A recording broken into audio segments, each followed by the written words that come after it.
আবরারুল হক আসিফ ভাই আসবে, দেখেছেন না? ভাইয়ের একটা বক্তব্য ফেসবুকে দেখলাম, ওই বক্তব্যের নিচেই দেখলাম একজন বোন কমেন্ট করেছে, হুজুর আপনাকে ধন্যবাদ, আপনার ওয়াজ শুনে এই পর্যন্ত আমার 4 জন বয়ফ্রেন্ড হয়েছে।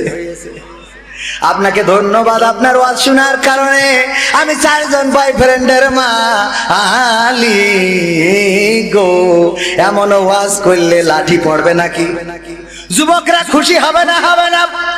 কারণ যুবকরা খোঁজে কোন হাদিস দিয়ে প্রেম জায়েজ করা যায়। আজকালকের ছেলেরা বই নিয়ে আর বসে না, ও বাবা গুগলে সার্চ করিয়া পড়ে। ওরে একালের মেয়েরা কোরআন হাদিস ধরে না, আমার এখনকার মা বোনেরা কোরআন হাদিস পড়ে না, ও আল্লাহ টিকটকে ভিডিও ওরা করে। কথা কয় না, সত্যি না মিথ্যা? শোনাবো, শুনবেন? মানে কত মানে মন চাচ্ছে খালি বলতে থাকি, তাই কত বলি পারা যায়। আমার রকুনুজ্জামান ভাইকেও সময় দিতে হবে, আমরা বেশি সময় নষ্ট করব না, যেহেতু 12টার মধ্যে মাহফিল শেষ করা উচিত। আর একটু সময় কি আমি বলবো? তাহলে এইটা শেষ করি, যেটা বলছিলাম। কি বলে? বুরকা পরা আল্লাহ বলি আছে না নাই? বুরকা পরে বয়ফ্রেন্ড রে বলে 14 ফেব্রুয়ারি তুমি যদি ওই ঝিনেদার অমুক পার্কে না আসো, তাহলে তোমার সাথে কাটি আমি রকুনুজ্জামান ভাইয়ের সাথে চলে যাবো। মানে কথার কথা এরকম আছে না নাই? এই লাইলাতুল ফেব্রুয়ারি, এটা 7-17 এইসব দিতে হয়। আমার মহিলারা আমার যুবকদেরকে নষ্ট করে, ওদের বলে বেড়াতে নিয়ে যেতে হবে, কুয়াকাটায় নিয়ে যেতে হবে, কক্সবাজার নিয়ে যেতে হবে। এই যুবকরা ছিল সতীপুত্র আব্দুল্লাহ, এরে নিয়ে যে যা করার তেশ মেরি ছেড়ে দেয়, এরপরে 10 মাস পরে যে কাউন্সিলি বিচার দেয়, আমি গর্ভবতী, বিয়ে করছে না, জোর করে ধর্ষণ করিস। এই তুই জোর করে ধর্ষণ করেছিস না ও জোর করে তুই বেকায়দা করেছিস? কথা কয় না। সত্যি বলছি না মিথ্যে বলছি?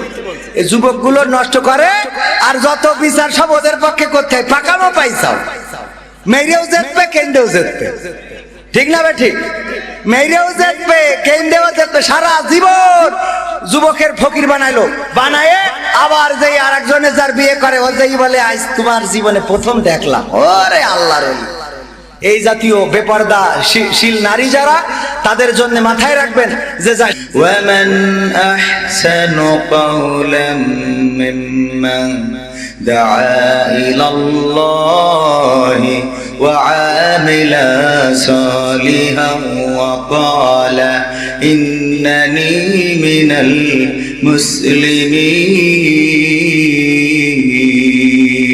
وقال الله تعالى في شان حبيبه إن الله وملائكته يصلون على النبي يا أيها الذين آمنوا صلوا عليه وسلموا تسليما اللهم صل على سيدنا مولانا محمد وعلى آل سيدنا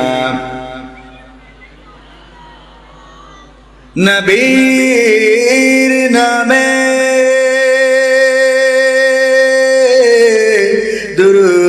দুরূদ শরীফ পড়িবে যে জন,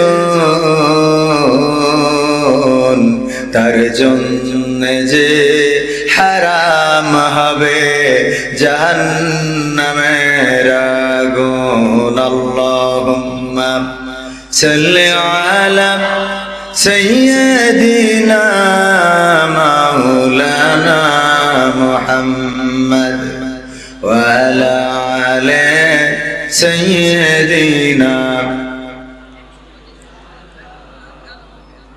আপন আপন বলিস কারে, কেউ তো আপন হয় না। আপন আপন বলিস কারে, কেউ তো আপন হয় না। স্বার্থ ছাড়া এই ভুবনে আপন তো কেউ রয় না। স্বার্থ ছাড়া এই ভুবনে আপন তো কেউ রয় না। ঠিক না? আপন আপন বলিস কারে, কেউ তো আপন হয় না। আপন আপন বলিস কারে, কেউ তো আপন হয় না। স্বার্থ ছাড়া এই ভুবনে আপন তো কেউ রয়ে না। স্বার্থ ছাড়া এই ভুবনে আপন তো কেউ রয়ে না। চোখ বুজিয়া ভাবর মন, কে তোর আপনজন। ভালোবাসা পাওয়ার জন্য আছে কি কারণ? চোখ বুজিয়া ভাবর মন, কে তোর আপনজন। ভালোবাসা পাওয়ার জন্য আছে কি কারণ? চোখের আড়াল হলে দেখিস, চোখের আড়াল হয়ে দেখিস, তোর কথা কেউ কয় না। স্বার্থ ছাড়া এই ভুবনে আপন তো কেউ রয়ে না। স্বার্থ ছাড়া এই ভুবনে আপন তো কেউ রয়ে না। কার জন্যে তোর ভালোবাসা, টাকা ঘর আর বাড়ি, মরার পরে কবরেতে রাখবে তাড়াতাড়ি। ঠিক না বেঠে? কার জন্যে এই ভালোবাসা, টাকা ঘর আর বাড়ি, মরার পরে কবরেতে রাখবে তাড়াতাড়ি। বিনা লাভে বন্ধুরে কেউ, বিনা লাভে বন্ধুরে কেউ তুলার বোঝাও বয় না। স্বার্থ ছাড়া এই ভুবনে আপন তো কেউ রয়ে না। স্বার্থ ছাড়া এই ভুবনে আপন তো কেউ রয়ে না। আপন আপন বলিস কারে, কেউ তো আপন হয় না। আপন আপন বলিস যারে, সেও তো আপন হয় না। স্বার্থ ছাড়া এই ভুবনে আপন তো কেউ রয়ে না। স্বার্থ ছাড়া এই ভুবনে আপন তো কেউ রয়ে না। মারহাবা বলা যাবে না? আরেকটু জোরে। চৌরঙ্গী ফাজিল ডিগ্রি মাদ্রাসা সংলগ্ন নুরানি হাফিজিয়া মাদ্রাসা ও এলাকার সাধারণ জনগণের উদ্যোগে 41তম এক ব্রাট ওয়াজ মাহফিলের শ্রদ্ধাভাজন সভাপতি অধ্যক্ষ ভালুকা চৌরঙ্গী ফাজিল ডিগ্রি মাদ্রাসা জনাব এস.এ. আব্দুস সামাদ সাহেব, আল্লাহ রাব্বুল আলামিন মুহতারামকে দীর্ঘজীবী করুন। সবাই বলেন আমিন।